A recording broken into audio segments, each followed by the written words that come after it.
Hi friends, आप सभी कैसे हो। आशा करता हूँ कि आप सभी अच्छे होंगे।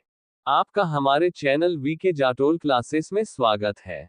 आज के इस वीडियो में हम 11 अक्टूबर 2025 के मुख्य करंट अफेयर्स और उसके एक्सप्लेन के बारे में चर्चा करेंगे। प्रश्न नंबर 1, हाल ही में किसने आयात और निर्यात व्यवसायों के लिए ई बॉन्ड प्रणाली शुरू की है? A Rajasthan, B Maharashtra, C Uttar Pradesh, D इनमें से कोई नहीं।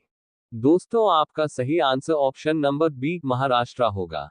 महाराष्ट्र सरकार ने व्यापार को सरल बनाने के लिए एक महत्वपूर्ण फैसला लिया है। राज्य ने अब आयात और निर्यात लेन देन के लिए इस्तेमाल होने वाले पारंपरिक स्टाम्प पेपर बॉन्ड की जगह नई ई बॉन्ड प्रणाली शुरू कर दी है। ये कदम व्यापार में दक्षता और पारदर्शिता लाने के लिए उठाया गया है। राजस्व मंत्री चंद्रशेखर बावनकुले के अनुसार इस प्रणाली को अपनाने वाला महाराष्ट्र देश का 16वां राज्य बन गया है। इस डिजिटल कदम से व्यापारियों को कई फायदे होंगे। बॉन्ड लेने की प्रक्रिया तेज और सरल हो जाएगी। 500 रुपए के स्टाम्प पेपर की अनिवार्यता खत्म होगी, जिससे हर साल जारी होने वाले 40,000 से ज्यादा बॉन्ड के लिए कागज की बचत होगी। ये वित्तीय लेन देन में पारदर्शिता बढ़ाएगा और राजस्व चोरी को रोकने में मदद करेगा। कुल मिलाकर ये कदम महाराष्ट्र की अर्थव्यवस्था के आधुनिकीकरण और ईज ऑफ डूइंग बिजनेस को मजबूत करने की दिशा में एक महत्वपूर्ण मोड़ साबित हो सकता है। प्रश्न नंबर 2, हाल ही में साने ताकाइची किस देश की पहली महिला प्रधानमंत्री चुनी गई है? ए चीन, B Brazil, C Japan, D इनमें से कोई नहीं। दोस्तों, आपका सही answer option number C Japan होगा।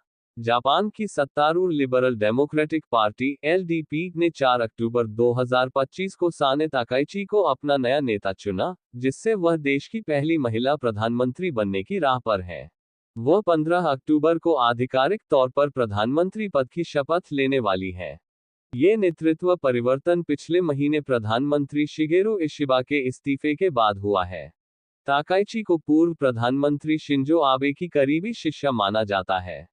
उनकी राजनीति में अतिराष्ट्रवाद और सामाजिक रूढ़िवादिता का समावेश है।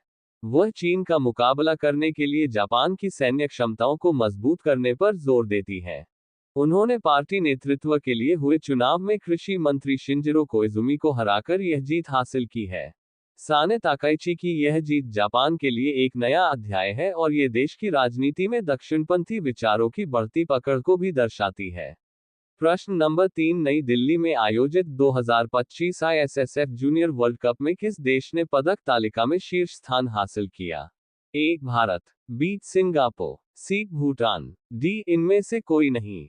दोस्तों, आपका सही आंसर ऑप्शन नंबर ए भारत होगा। भारतीय निशानेबाजों ने इस विश्व कप में ऐतिहासिक प्रदर्शन करते हुए पदक तालिका में पहला स्थान हासिल किया। भारत ने कुल 26 पदक जीते, जिनमें 8 स्वर्ण, 10 रजत और 8 कांस्य पदक शामिल। व्यक्तिगत स्पर्धाओं में युवा निशानेबाज तेजस्विनी सिंह ने 25 मीटर पिस्टल महिला जूनियर फाइनल में रजत पदक जीतकर देश का गौरव बढ़ाया। इसके अलावा पुरुषों की 25 मीटर पिस्टल जूनियर व्यक्तिगत स्पर्धा में मुकेश नेलेवल्ली ने शानदार प्रदर्शन करते हुए स्वर्ण पदक अपने नाम किया। इसी स्पर्धा में भारत के साहिल चौधरी ने भी कांस्य पदक जीता। 19 महासंघों के 208 निशानेबाजों ने इस प्रतियोगिता में भाग लिया, जिसमें भारतीय दल ने अपना दबदबा कायम रखते हुए खिताब पर कब्जा किया। प्रश्न नंबर 4, हाल ही में भारत ने किस देश के साथ परस्पर कानूनी सहायता संधि लागू की है? ए ऑस्ट्रेलिया, बी रूस, सी सिंगापुर, डी इनमें से कोई नहीं। दोस्तों, आपका सही answer option number C Singapore होगा। असम के लोकप्रिय गायक जुबिन गर्ग की संदिग्ध मौत के मामले को सुलझाने के लिए केंद्र सरकार ने अब एक बड़ा कदम उठाया है। 19 सितंबर को सिंगापुर में समुद्र में डूबने से हुई 52 वर्षीय जुबिन गर्ग की मौत की गुत्थी अब भारत सिंगापुर पारस्परिक कानूनी सहायता संधि MLAT के जरिए सुलझाई जाएगी। ये संधि दोनों देशों को आपराधिक मामलों में एक दूसरे से कानूनी सहयोग लेने की शक्ति देती है। दरअसल, गायक की मौत से ठीक एक दिन पहले हुई, जिसके बाद असम सरकार ने मामले की गहन जांच के लिए गृह मंत्रालय से इस संधि को सक्रिय करने का अनुरोध किया। मुख्यमंत्री हेमंत बिस्वा शर्मा ने पुष्टि की है कि गृह मंत्रालय ने औपचारिक रूप से सिंगापुर से सहयोग मांगा है।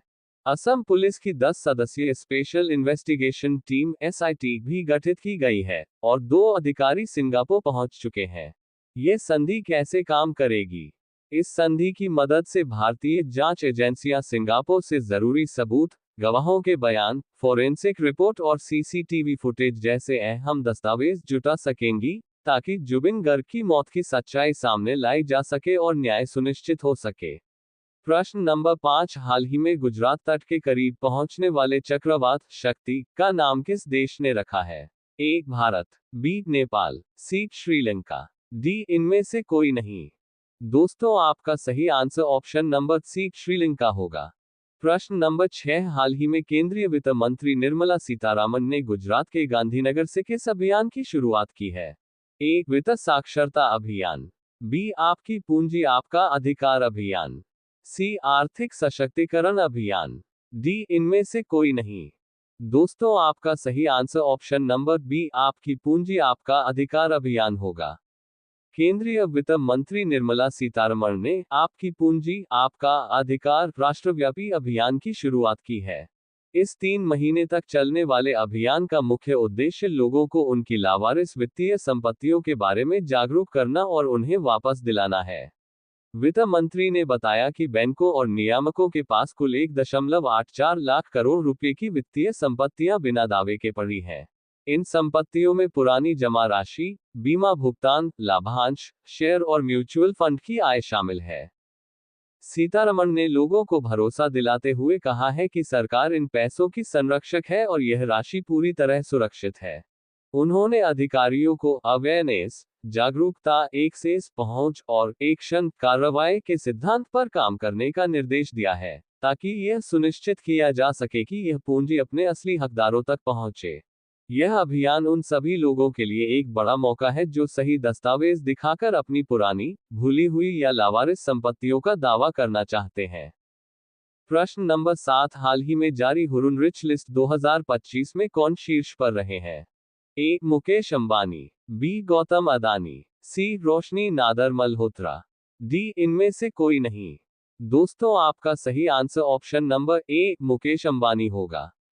प्रश्न नंबर 8, हाल ही में ओपनएआई की वैल्यूएशन कितनी पहुंच गई है? ए 200 अरब डॉलर, बी 300 अरब डॉलर, सी 500 अरब डॉलर, डी इनमें से कोई नहीं। दोस्तों, आपका सही आंसर ऑप्शन नंबर सी 500 अरब डॉलर होगा। प्रश्न नंबर 9, हाल ही में किस देश ने शुरुआती चरण के उपयोग के लिए अल्जाइमर दवा लेकेनमैप को मंजूरी दी है? A Australia, B America, C Germany, D इनमें से कोई नहीं। दोस्तों, आपका सही answer option number A Australia होगा। ऑस्ट्रेलिया ने शुरुआती चरण के अल्जाइमर रोग के उपचार के लिए नई दवा लेकेनमैप को मंजूरी दे दी है। यह अल्जाइमर की प्रगति को धीमा करने वाली ऑस्ट्रेलिया में स्वीकृत होने वाली केवल दूसरी दवा है। यह दवा लेकेनमैप एक एंटीबॉडी थेरेपी है जो मस्तिष्क में जमा होने वाले हानिकारक एमाइलॉइड बीटा प्लाक्स को निशाना बनाकर उन्हें साफ करती है। क्लिनिकल ट्रायल में पाया गया कि इस दवा ने मरीजों में संज्ञानात्मक पतन, याददाश्त कम होने की गति को 27 से 30% तक धीमा किया। हालांकि दवा से जुड़ी कुछ सुरक्षा चिंताएं भी हैं। इसके उपयोग से कुछ मरीजों में मस्तिष्क में सूजन और सूक्ष्म रक्तस्राव का खतरा रहता है। इसलिए नियामक संस्था टीजीए ने यह अनिवार्य कर दिया है कि दवा ले रहे सभी मरीजों को हर 3 महीने में एमआरआई स्कैन कराना होगा। एक और बड़ी चुनौती इसकी ऊंची कीमत है। इसकी सालाना लागत लगभग 40,000 ऑस्ट्रेलियन डॉलर है, जिसके कारण इसकी उपलब्धता सीमित रहने की संभावना है। प्रश्न नंबर 10, हाल ही में भूमि प्रशासन और आपदा प्रबंधन पर 2 दिन का राष्ट्रीय सम्मेलन कहां आयोजित किया गया? A Jaipur, B Gandhinagar, C Bhopal, D इनमें से कोई नहीं। दोस्तों, आपका सही answer option number B Gandhinagar होगा। गांधीनगर में भूमि प्रशासन और आपदा प्रबंधन पर 2 दिवसीय राष्ट्रीय सम्मेलन शुरू हो गया है। 3 अक्टूबर 2025 को गांधीनगर स्थित महात्मा मंदिर में इस सम्मेलन का शुभारंभ हुआ। इसका मुख्य उद्देश्य देश में भूमि शासन का आधुनिकीकरण करना, आपदा प्रबंधन को सुदृढ़ बनाना और नागरिकों को सुरक्षित भूमि अधिकार प्रदान करना है। इस सम्मेलन का आयोजन केंद्रीय ग्रामीण विकास मंत्रालय के भूमि संसाधन विभाग और गुजरात राजस्व विभाग ने संयुक्त रूप से किया है। उद्घाटन सत्र में गुजरात के मुख्यमंत्री भूपेंद्र पटेल ने कहा कि भूमि प्रशासन को डिजिटलीकरण और स्वदेशी तकनीक के माध्यम से नागरिक केंद्रित बनाया जाना चाहिए। सम्मेलन के दौरान कई महत्वपूर्ण पहलों की शुरुआत भी हुई है। इनमें integrated land administration (ILA) system और रेवेन्यू डायरी का शुभारंभ शामिल है। यह प्रणाली भूमि रिकॉर्ड, पंजीकरण और राजस्व न्यायालयों के मामलों को एक एकीकृत डिजिटल मंच पर लाएगी, जिससे पारदर्शिता बढ़ेगी। इसके अलावा, भूमि अधिकारों के औपचारिकरण की दिशा में एक बड़े कदम के तहत घुमंतु जनजातियों को स्वामित्व कार्ड भी वितरित किए गए। यह सम्मेलन राज्यों के बीच नवाचारों को साझा करने का एक महत्वपूर्ण मंच साबित होगा। यदि दोस्तों आपको हमारा यह वीडियो अच्छा लगा हो तो वीडियो को लाइक शेयर जरूर करें, साथ ही हमारे चैनल वीके जाटोल क्लासेस को सब्सक्राइब जरूर करें ताकि हमारे चैनल पर अपलोड होने वाली प्रत्येक वीडियो का नोटिफिकेशन आप तक तुरंत पहुंच सके।